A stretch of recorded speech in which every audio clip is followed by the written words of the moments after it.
কি গো যুবকেরা, আমার ভাইয়েরা যাদের বিবাহ হয়ে গেছে, এগুলো বুঝাবে। আর যারা নতুন এখন বিবাহ করবেন, রূপ দেখুনি, তার বাপের কত টাকা আছে দেখুনি, সে কত সুন্দর রান্না করতে পারে সব দেখুনি। একটা জিনিস দেখো, সে আল্লাহ রসুলকে ভালোবাসে।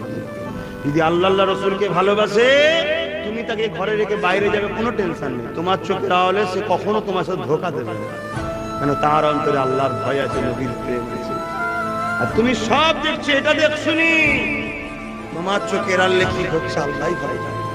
মাফ করবে ভুল কথা হলে, কিন্তু এখন তো সব ডবল সিম চলছে মোবাইলে, তাই তো নাকি? আমি আর কিছু বলতে পারছি না। কথাটা শুনতে খারাপ লাগলো, বাস্তব। কারণ আল্লাহ রসুল বলেছে, আখেরি জমানার একটা আলামত, ঘরে ঘরে জেনা ব্যভিচারী পরকিয়া শুরু হয়ে যাবে।